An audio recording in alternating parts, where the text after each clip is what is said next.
जी लिखते हैं, कौन कौन ऐसा होता है जीवन में जिसके बात पे कभी शंका नहीं करना चाहिए, वो गलत बात भी कहे तो उसको स्वीकार कर लेना चाहिए। क्यों? क्योंकि उसके बातों में किसी ना किसी प्रकार का हमारा हित ही छिपा होता है। गोस्वामी जी लिखते हैं, किनके बातों को हर समय पालन करना चाहिए। गोस्वामी जी कहते हैं, मातु पिता गुरु प्रभु के बानी, मातु पिता गुरु प्रभु के बानी, मातु पिता गुरु प्रभु के बानी, बिना ही विचारी करिया शुभ जाने, बिना ही विचारी करिया शुभ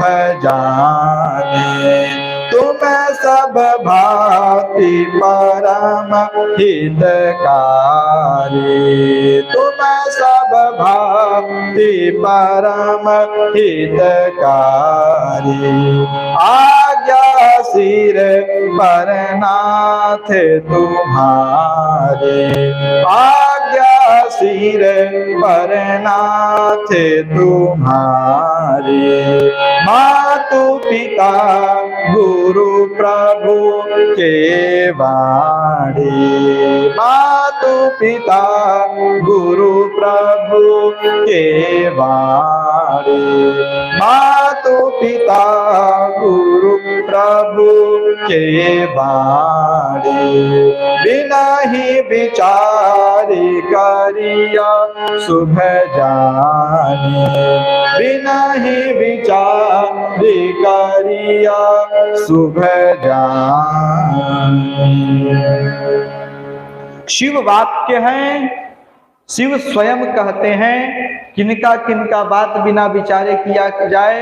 ऐसे तो कहा जाता है कि बिना विचारे जो करे सो पाछे पछताए, किंतु जो हमारे जीवन में माता पिता गुरु और प्रभु ये ऐसे पुरुष होते हैं, ऐसे हमारे जीवन के लिए तत्व होते हैं जिनका बात कभी विचार नहीं करना चाहिए। यदि माता पिता किसी प्रकार के आज्ञा दे, पुत्र तुम ऐसे करो, तो पुत्र का धर्म होता है कि माता पिता के विचार पे, गुरु के विचार पे, प्रभु के परमात्मा के विचार पे कभी मंथन ना करे कि इसको करने के लिए कितना क्लेश सहना पड़ेगा, ये हमारे जीवन में कैसा उतरेगा। माता पिता गुरु प्रभु यदि कोई बात कहते हैं तो पुत्र का धर्म है, विद्यार्थी का धर्म है और सेवक का धर्म है कि सहज उसके बात को स्वीकार कर लें। क्यों? क्योंकि माता पिता गुरु और प्रभु जो भी वाक्य कहते हैं उसमें किसी ना किसी प्रकार का हित ही छिपा रहता है। हो सकता है गुरु के बताए हुए मार्ग पे चलना अत्यंत कठिन है। आप ले लीजिए एकलव्य को, गुरु ने क्या कहा, अपने अंगूठा को काट करके दे दो। एकलव्य क्षणिक मात्र भी किसी प्रकार का सोच उत्पन्न अपने हृदय में होने ही नहीं दिया।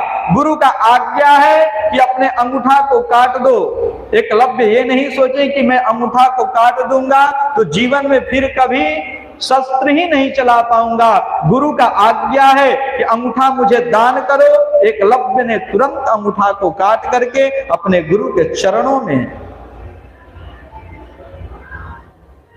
माता पिता यदि किसी बात को कहते हैं तो पुत्र का धर्म है उसको तुरंत मान लेना चाहिए। प्रमाण कैकेयी ने राम जी से क्या कहा, तुम्हारा पिता तुम्हें 14 वर्ष का वनवास दिए हैं। राम जी ने जाकर के दशरथ जी से किसी प्रकार का प्रश्न नहीं किया है कि पिताजी आप मुझे 14 वर्ष का क्यों वनवास दिए। आप वनवास देने वाले कौन होते हैं? आप जानते हैं वनवास का कितना कष्ट भोगना पड़ेगा।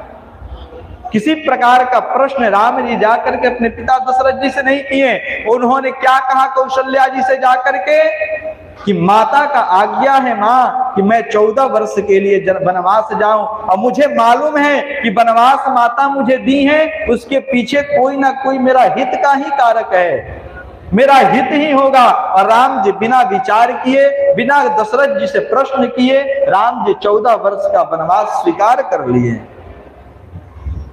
प्रभु का बात किसने स्वीकार किया? शास्त्रों में अनेक ऐसे पुरुष हैं जिन्होंने अपने माता पिता और गुरु का वचनों को स्वीकार करके और अनेक प्रकार के पद को प्राप्त किया है। एकलव्य का अंगूठा तो कट गया, किंतु आज भी एकलव्य को याद किया जाता है। राम ने 14 वर्ष का वनवास ग्रहण करके अनेक प्रकार के कष्टों को तो सहन किया, किंतु राम केवल राजकुमार ही नहीं रह गए, राम मर्यादा पुरुषोत्तम हो गए। आज वही 14 वर्ष का वनवास है, आज वही केकई का त्याग है कि राम को आज पूजनीय माना जाता है। राम के माध्यम से आज भी माता पिता अपने पुत्र को, अपने पुत्री को शिक्षा दिया करते हैं। सीता के त्याग से आज भी माता अपने पुत्रियों को शिक्षा दिया करती हैं।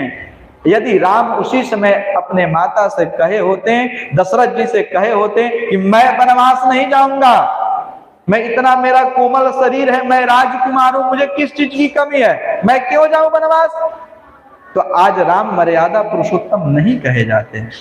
आज राम की पूजा नहीं होती।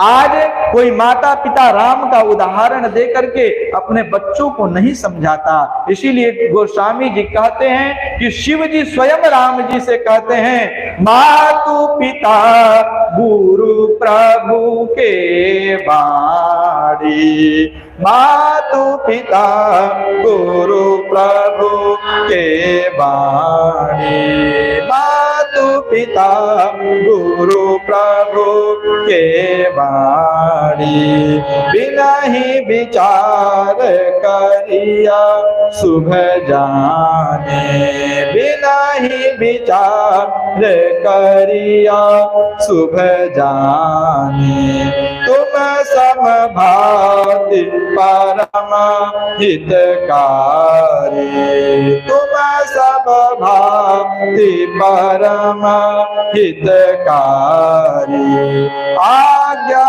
सिर पर नाथ तुम्हारी, आज्ञा सिर पर नाथ तुम्हारी।